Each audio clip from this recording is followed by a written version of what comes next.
श्रीहरये नमः श्रीहरये नमः श्रीहरये नमः। नमोऽस्तु रामाय सलक्ष्मणाय देवे च तस्यै जनकात्मजायै। नमोऽस्तु रुद्रेन्द्रयमानिलेभ्यो नमोऽस्तु चन्द्रार्कमरुद्गणेभ्यः। श्रीहरये नमः श्रीहरये नमः श्रीहरये नमः। जानकीकान्तस्मरणं जय जय राम राम। त्रयोविंशः सर्गः राक्षसी प्ररोचनम् इत्युक्त्वा मैथिलीं राजा रावणः शत्रुरावणः इत्युक्त्वा मैथिलीं राजा रावणः शत्रुरावणः सन्दिश्य च ततः सर्वा राक्षसी निर्जगामः सन्दिश्य च ततः सर्वा राक्षसी निर्जगामः इत्युक्त्वा मैथिलीं राजा रावणः शत्रुरावणः सन्दिश्य च ततः सर्वा राक्षसीर्निर्जगामः। निष्क्रान्ते राक्षसेन्द्रे तु पुनरन्तः पुरं गते निष्क्रान्ते राक्षसेन्द्रे तु पुनरन्तः पुरं गते राक्षस्यो भीमरूपास्ताः सीतां समभिदुद्रुवुः राक्षस्यो भीमरूपास्ताः सीतां समभिदुद्रुवुः निष्क्रान्ते राक्षसेन्द्रे तु पुनरन्तपुरं गते राक्षस्यो भीमरूपास्ताः सीतां समभिदुद्रुवुः ततः सीतामुपागम्य राक्षस्य क्रोधमूर्छिताः ततः सीतामुपागम्य राक्षस्य क्रोधमूर्छिताः परं परुषयावाच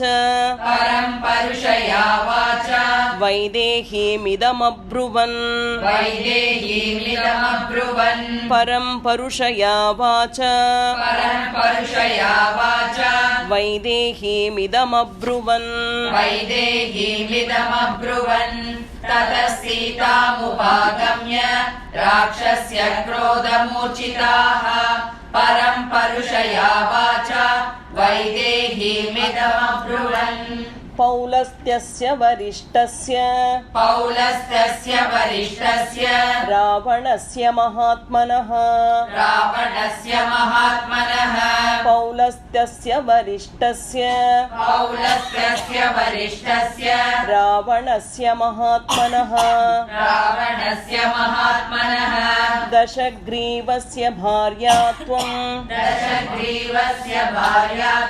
सीतेन बहुमन्यसे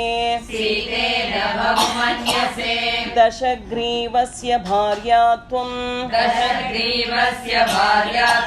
सीतेन बहुमन्यसे पौलस्तस्य वरिष्ठस्य रावणस्य महात्मनः दशग्रीवस्य भार्या त्वं सीतेन बहुमन्यसे ततस्त्वेकजटा नाम ततस्त्वेकजटा नाम राक्षसी वाक्यमब्रवीत् राक्षसी वाक्यमब्रवीत् ततस्त्वेकजटा नाम ततस्त्वेकजटा नाम राक्षसी वाक्यमब्रवीत् राक्षसी वाक्यमब्रवीत् आमन्त्र्य क्रोधतां राक्षी आमन्त्र्य क्रोधतां राक्षी सीतां करतलोदरीं सीतां करतलोदरीम् आमन्त्र्य क्रोधतां राक्षी आमन्त्र्य क्रोधतां राक्षी सीतां करतलोदरीं सीतां करतलोदरीम् ततस्त्वेकजटा नाम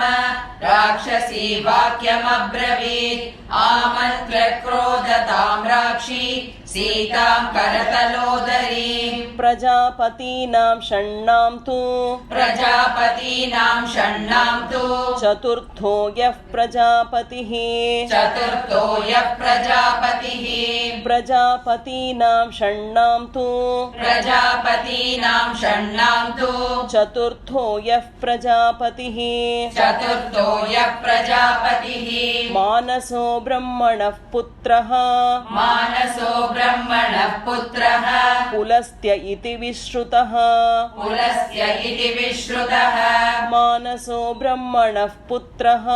मानसो ब्रह्मणः पुत्रः पुलस्त्य इति विश्रुतः पुलस्त्य इति विश्रुतः प्रजापतीनां षण्णां तु चतुर्थो यः प्रजापतिः मानसो ब्रह्मणः पुत्रः पुलस्त्य इति विश्रुतः पुलस्त्यस्य तु तेजस्वी पुलस्त्यस्य तु तेजस्वी महर्षिर्मानसः सुतः महर्षिर्मानसः सुतः पुलस्त्यस्य तु तेजस्वी पुलस्त्यस्य तु तेजस्वी महर्षिर्मानसः सुतः महर्षिर्मानसः सुतः नाम्ना सविश्रवा नाम नाम्ना सविश्रवा नाम प्रजापतिसमप्रभः प्रजापतिसमप्रभः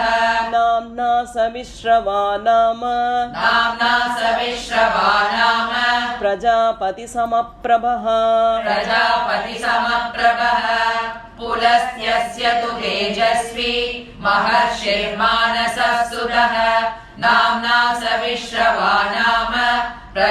प्रजापतिसमप्रभः तस्य पुत्रो विशालाक्षी तस्य पुत्रो विशालाक्षी रावणः शत्रुरावणः रावणः शत्रुरावणः तस्य पुत्रो विशालाक्षी तस्य पुत्रो विशालाक्षी रावणः शत्रुरावणः रावणः शत्रुरावणः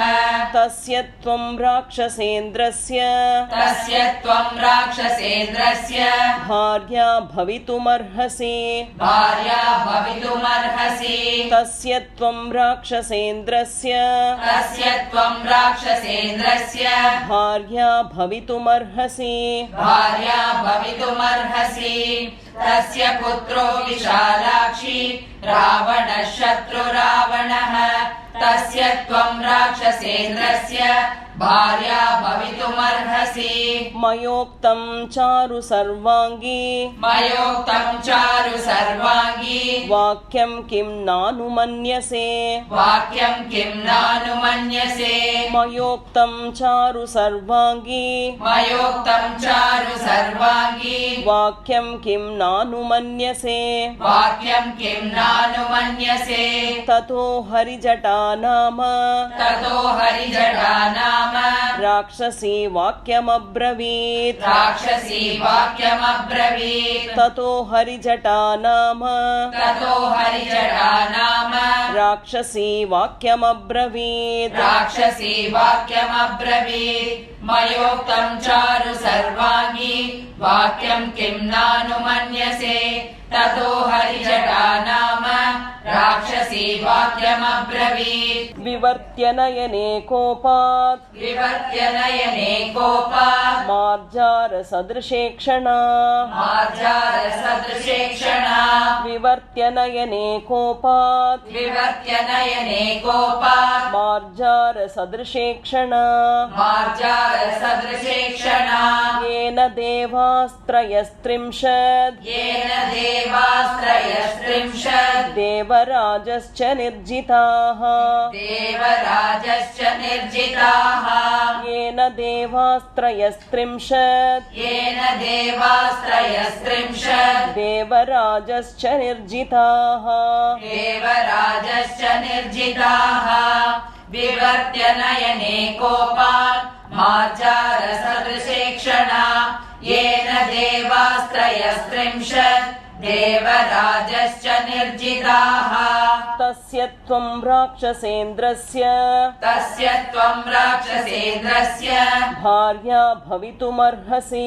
भार्या भवितुमर्हसि तस्य त्वं राक्षसेन्द्रस्य तस्य त्वं राक्षसेन्द्रस्य भार्या भवितुमर्हसि भार्या भवितुमर्हसि ततस्तु प्रघसा नाम ततस्तु प्रकसा नाम राक्षसी क्रोधमूर्छिता राक्षसी क्रोधमूर्छिता ततस्तु प्रघसा नाम ततस्तु प्रकसा नाम राक्षसी क्रोधमूर्छिता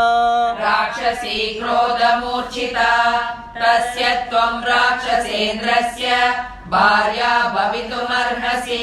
ततस्तु प्रकसा नाम राक्षसी क्रोधमूर्छिता भर्त्सयन्ती तदा घोरम् भर्त्सयन्ती तदा घोरम् इदं वचनमब्रवीत् इदं वचनमब्रवीत् भर्त्सयन्ती तदा घोरम् भर्त्सयन्ती तदा घोरम् इदं वचनमब्रवीत् इदं वचनमब्रवीत् वीर्योक्तिसिक्तस्य शूरस्य वीर्योसिक्तस्य शूरस्य सङ्ग्रामेष्वनिवर्तिनः सङ्ग्रामेष्वनिवर्तिनः वीर्योक्सिक्तस्य शूरस्य वीर्योसिक्तस्य शूरस्य सङ्ग्रामेष्वनिवर्तिनः सङ्ग्रामेष्वनिवर्तिनः वीर्योक्सिक्तस्य शूरस्य वीर्योसिक्तस्य शूरस्य सङ्ग्रामेष्वनिवर्तिनः सङ्ग्रामेष्वनिवर्तिनः भर्त्सयन्ती तदा घोरम् इदं वचनमब्रवीत् वीर्योत्सिक्तस्य शूरस्य सङ्ग्रामेष्वनिवर्तिनः बलिनो वीर्ययुक्तस्य बलिनो वीर्ययुक्तस्य भार्या त्वं किं न लिप्ससे भार्या त्वं किं न लिप्ससे बलिनो वीर्ययुक्तस्य बलिनो वीर्ययुक्तस्य भार्या त्वं किं न लिप्ससे भार्या त्वं किं न लिप्ससे प्रियां बहुमतां भार्यां प्रियां बहुमतां भार्यां त्यक्त्वा राजा महाबलः त्यक्त्वा राजा महाबलः प्रियां बहुमतां भार्यां प्रियां बहुमतां भार्यां त्यक्त्वा राजा महाबलः त्यक्त्वा राजा महाबलः बलिनो वीर्ययुक्तस्य भार्या त्वं किं न लिप्ससे प्रियां बहुमतां भार्यां त्यक्त्वा राजा महाबलः सर्वासां च महाभागां सर्वासां च महाभागां त्वामुपैष्यति रावणः त्वामुपैष्यति रावणः सर्वासां च महाभागां सर्वासां च महाभागां त्वामुपैष्यति रावणः त्वामुपैष्यति रावणः समृद्धं स्त्रीसहस्रेण समृद्धं स्त्रीसहस्रेण नानारत्नोपशोभितम् नानारत्नोपशोभितम् समृद्धं स्त्रीसहस्रेण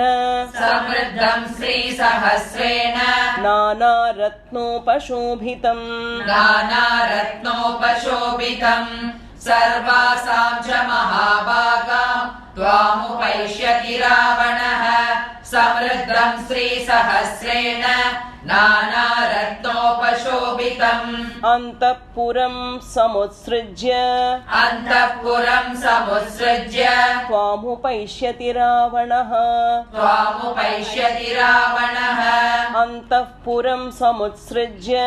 अन्तःपुरं समुत्सृज्य त्वामुपैष्यति रावणः त्वामुपैष्यति रावणः अन्या तु विकटा नाम अन्या तु विकटा नाम राक्षसी वाक्यमब्रवीत् राक्षसी वाक्यमब्रवीत् अन्या तु विकटा नाम अन्या तु विकटा नाम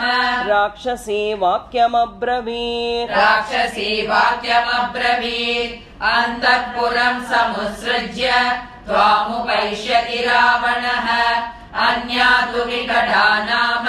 राक्षसी वाक्यमब्रवीत् असकृद्देवता युद्धे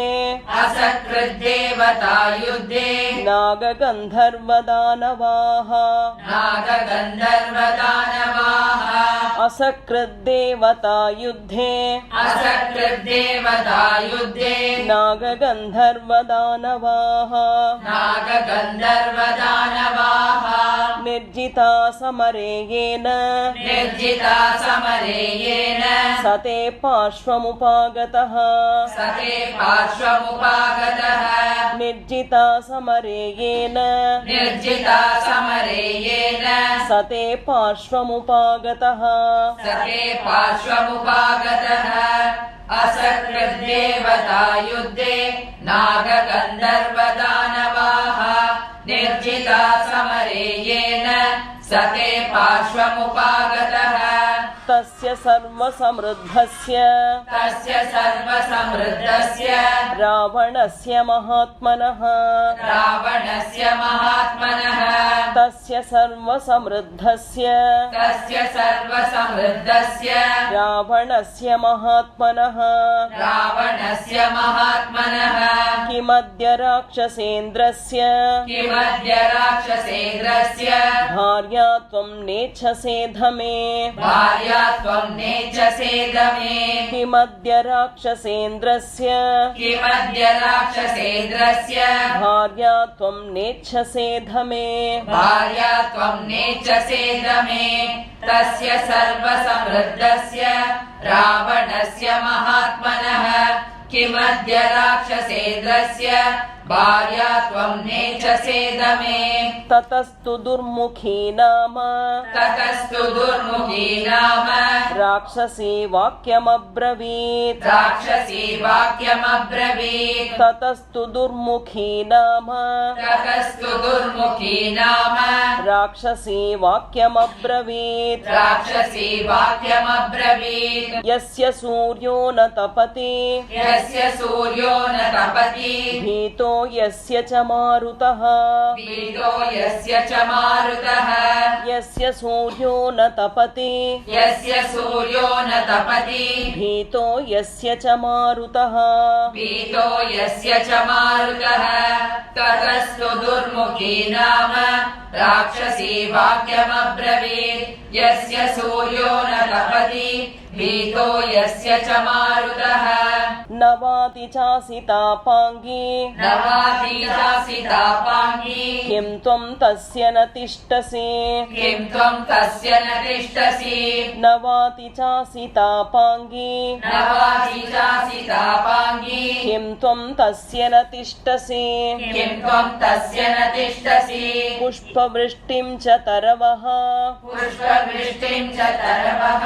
मुमुचोर्यस्य वैभयात् मुमुचुर्यस्य वैभयात् पुष्पवृष्टिं च तरवः पुष्पवृष्टिं च तरवः मुमुचोर्यस्य वैभयात् मुमुचोर्यस्य वैभयात् नवातिजासितापाङ्गी किं त्वं तस्य न तिष्ठसि पुष्पवृष्टिं च तरवः मुमुचुर्यस्य वै भयात् शैलाश्च शुभ्रोपानीयम् शैलाश्च शुभ्रपानीयम् जलदाश्च यदेच्छति जलदाश्च यदेच्छति शैलाश्च शुभ्रोपानीयम् शैलाश्च शुभ्रपानीयम् जलदाश्च यदेच्छति जलदाश्च यदेच्छति तस्य नैऋतराजस्य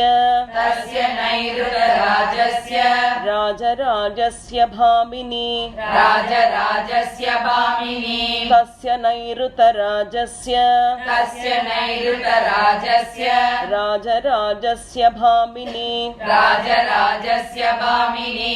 शैलाश्च शुभ्रपानीयम् जलदाश्च यदेच्छति तस्य नैऋतराजस्य राजराजस्य भामिनी किं त्वं न कुरुषे बुद्धिं किं त्वं न कुरुषे बुद्धिम् भार्यार्थे रावणस्य हि भार्यार्थे रावणस्य हि किं त्वं न कुरुषे बुद्धिं किं त्वं न कुरुषे बुद्धिम् भार्यार्थे रावणस्य हि भार्यार्थे रावणस्य हि साधुते तत्त्वतो देवी साधु ते तत्त्वतो देवी